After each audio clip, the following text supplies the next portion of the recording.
Vamos falar de Polícia Federal indiciando Eduardo e Jair Bolsonaro, porque no Paulo Figueiredo Show de ontem nós falamos extensamente sobre como estava a temperatura em Brasília, o desespero que tomou conta de alguns ministros do Supremo Tribunal Federal. Falamos sobre como os banqueiros da Faria Lima estavam soltando a mão do Alexandre e já estão orientando o cancelamento das contas, até mesmo dos ministros que nem foram sancionados ainda pela Lei Magnitsky, e tem muita coisa acontecendo no Brasil. Porém, apesar das nossas inúmeras vitórias nos últimos tempos, nós sempre mantivemos o pé no chão e o planejamento estratégico da gente é sempre muito realista. Nesse sentido, a gente nunca pensou que o sistema fosse tomar tanta pancada quanto está tomando sem tentar reagir. Evidentemente, eles iam tentar fazer algo para aliviar a pressão em cima deles e tentar, futilmente, trazer a pressão para o nosso lado. E era muito claro de onde isso tudo viria. Como eu falei, as fichas deles acabaram e a única coisa que resta a eles é repetir as coisas que eles já vinham fazendo. Não tem como eles inventarem algo novo. Acabaram as fichas. E aí, para surpresa de zero pessoas, ontem a Polícia Federal indiciou o presidente Jair Bolsonaro e o deputado Eduardo Bolsonaro por interferirem no processo do julgamento da ação penal do golpe da Disney. Para não botar a palavra na boca de ninguém, eu vou ler o trecho do relatório da Polícia Federal que concluiu pelo indiciamento. Ele diz assim: com base em elementos probatórios apresentados neste relatório, conclui-se que Eduardo Nantes Bolsonaro e Jair Messias Bolsonaro, com a participação de Paulo Figueiredo e Silas Lima Malafaia, encontram-se associados ao mesmo contexto, praticando condutas com o objetivo de interferir no curso da ação penal 2668, STF, processo no qual o segundo nominado consta como réu. O contexto apurado demonstra que os investigados praticaram e continuam praticando condutas que se amoldam em tese aos dois tipos penais: coação do curso de processo, e aí eu vou ler o texto do artigo 344 do Código Penal. Vejam se vocês acham que isso funciona. Usar de violência ou grave ameaça com o fim de favorecer interesse próprio ou alheio contra a autoridade, parte ou qualquer outra pessoa que funciona ou é chamada a intervir em processo judicial, policial, administrativo ou em juízo arbitral. E a outra é a abolição violenta do Estado Democrático de Direito, tentar com emprego de violência ou grave ameaça abolir o Estado Democrático de Direito, impedindo ou restringindo o exercício dos poderes constitucionais. Que preguiça, Polícia Federal. A incidência do crime previsto no artigo 344 do Código Penal. Não vou ler essa porra, não vou ler, isso é muito chato. Não vou ler. O que a Polícia Federal está dizendo é que uma pessoa que está presa, o presidente Bolsonaro, e um deputado federal que está em exílio, praticaram o crime de coação no curso de processo. Um crime que requer o uso de violência ou grave ameaça. E pior ainda, praticaram um crime de abolição violenta do Estado Democrático de Direito, porque fizeram críticas ao STF e alguns dos seus ministros em território fora do Brasil. Depois, né, quer que a Polícia Federal e o STF sejam levados a sério. Não tem como.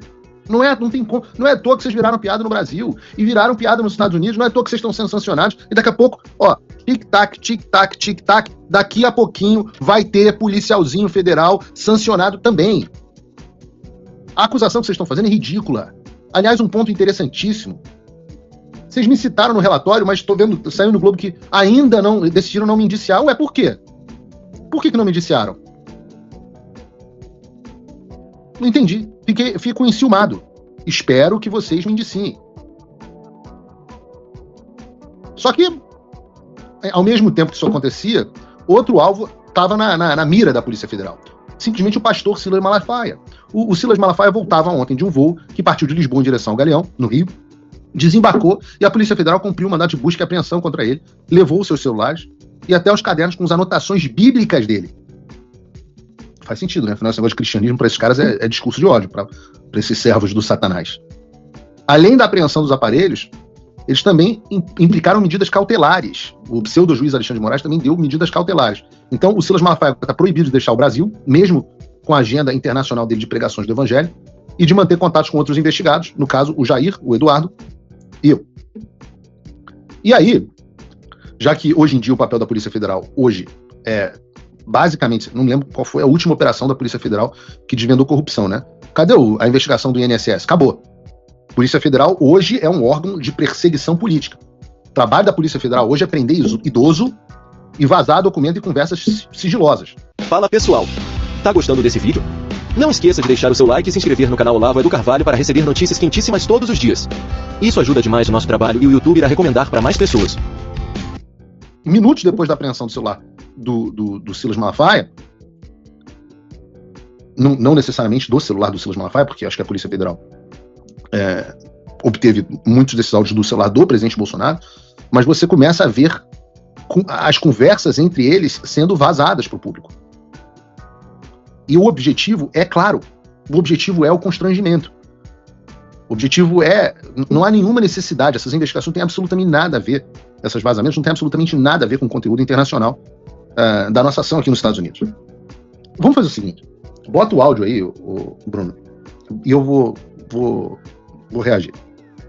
Você tá meio empenhado pelos ouvidos aí. Tu acha que eu mandei alguém negociar com o encarregado de negócio? Eu tenho contato direto, porra. E sei que o cara não cede, não adianta, tá certo? Quem foi negociar perdeu tempo, ok? Não tenho discussão violenta com o filho. Aqui o presidente Bolsonaro está se referindo especificamente, pelo menos foi o que eu entendi, ao governador Tarcísio, que foi conversar lá com o encarregado de negócios do Brasil, o encarregado de negócios dos Estados Unidos, na Embaixada do Brasil, para tentar reduzir a questão das tarifas. Ele disse, está perdendo tempo. Filho nenhum, meu. Então, essa fofoca, quer dividir o tempo todo. Puta que eu pariu, é foda, porra.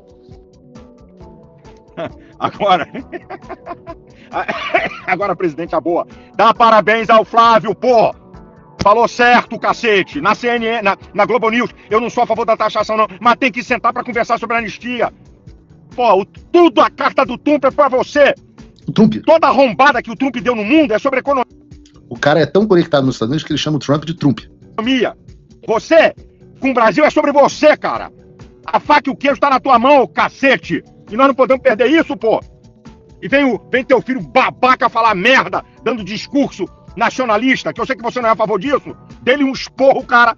Mandei um áudio pra ele de arrombar. E disse pra ele, a próxima que tu fizer, eu gravo um vídeo e te arrebento. Falei pro Eduardo, vai pro meio de um cacete, pô. O cara tá sendo contra você, essa fogueira de merda de vaidade. Mas dá parabéns ao Flávio, tá? Foi certinho, é isso aí, vou dar parabéns a ele também. Vambora, a faca e o queijo tá contigo, Deus tá contigo, compadre. Eles... Aqui o Silas está botando pilha no Jair, pro Jair fazer uma manifestação depois do anúncio das tarifas, porque as tarifas aconteceram e o Jair ficou muito tempo quieto, sem saber o que fazer, sem saber como se comunicar a respeito disso, porque estava encurralado pelo Alexandre naquele momento com medo de sofrer a prisão domiciliar, e eu sempre disse, ia acabar sofrendo de qualquer forma. Ah, mas o Silas está chamando o Eduardo de babaca. O problema é que nesse momento tinha muito pouco diálogo entre o Silas e o Eduardo. O Eduardo é um cara muito ruim de usar telefone. Então, se essas mensagens do Silas pro Eduardo chegaram, o Eduardo nunca viu, certamente nunca respondeu.